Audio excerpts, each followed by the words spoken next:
Good morning everybody, and welcome to my golf drills for the garden video. This is a bit like the Strictly Results night. I'm actually having to film this on Wednesday because I need to get this lodged into this week's newsletter for you, but let's pretend it's Thursday morning. So today we're on to the really crucial stage 2 of the video of how to stop slicing your driver. So in the previous video we talked about how your upper body alignment needs to be in the correct place in order to swing the club down the target line, and how bending towards the golf ball left of centre can tilt you to the left, causing that out to in swing. So hopefully you've had a good day practicing that different setup position, getting used to the feeling of your right side being much more tucked in behind your left side.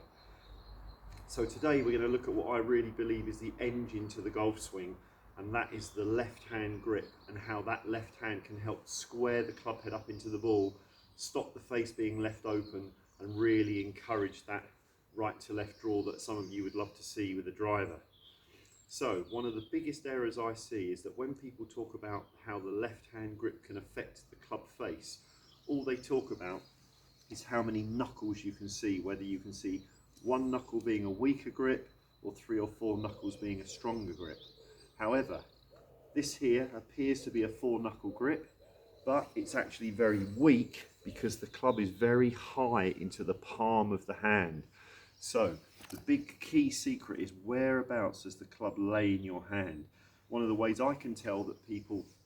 have it too high into the palm of their hand is that when I look from where you're looking, I can see the top of the butt of the club here. And if you extend the line upward of the length of the shaft, it's pointing more at your middle. Whereas if we grip the club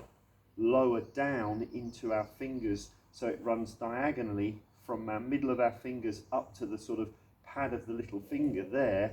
now it sits much more underneath the back pad of the left hand. So when you look from this angle, the shaft appears to be more underneath the left wrist and underneath the left forearm. And when you do that, you can actually take the back 3 fingers of your left hand off the golf club, and it sits under that pad. Whereas if it was in the other position I described, it would just fall out of your hand. So, how do you get this position? The secret is not to look at it, because if you look at your hand here, your hand is facing from underneath the club, and now even if it's laying in the correct part of your hand, when you close around it, you still see this showing. So what you have to do is feel it into position. So I tend to hold the top of the club, feel the back of my wrist bone is facing the target, and then I swing the wrist bone over the top, feeling it touch that pad of the little finger but without being able to see it. So then when I squeeze, I can feel the club is under the wrist bone, under the back pad. Now that there, you can still see there's still only 2.5 knuckles showing, but it's much lower down in my hand under the fingers. Now the key thing this is going to enable me to do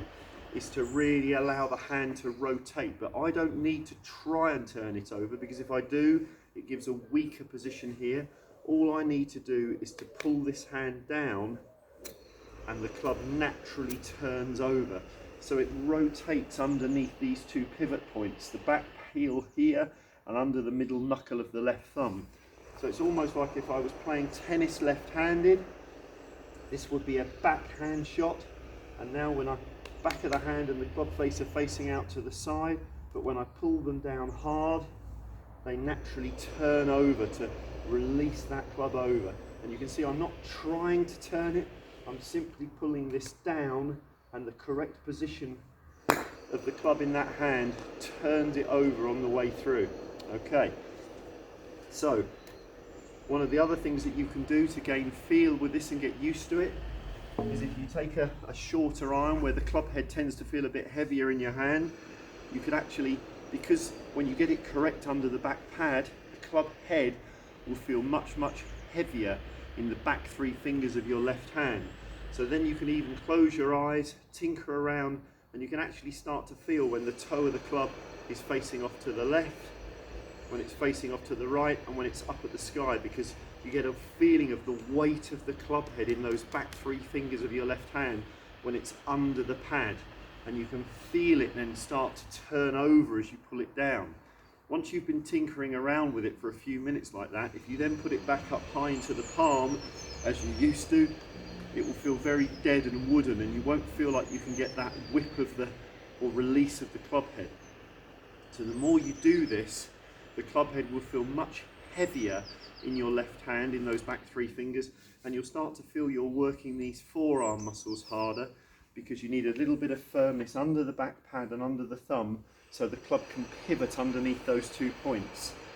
The other way you can check whether this might have been a problem of yours is that most people who have suffered with the problem of being too high in the hand end up with a wear mark at the very top of their glove here, or even a hole, whereas now it's going to sit much more underneath that pad, and it's also going to feel firmer with these fingers because they're holding it in position there, ready to do this. So just to start to do some practice swings with it, and when you do some practice swings, if you can feel these muscles working harder, you know that the hand and the wrist are throwing the club head more, and that's going to start to get that club face turning over through the impact area and giving you that lovely right to left spin and draw shot. So practice this for a few days. If you can get the club into this correct position under that back pad and get these muscles working, you are going to develop and improve your hand action, and then I bet you can't wait to get onto that golf course and see if you can produce some shots that have got some right to left shape. So give it a go, and I'd really like to hear back from you how it feels when you try this drill.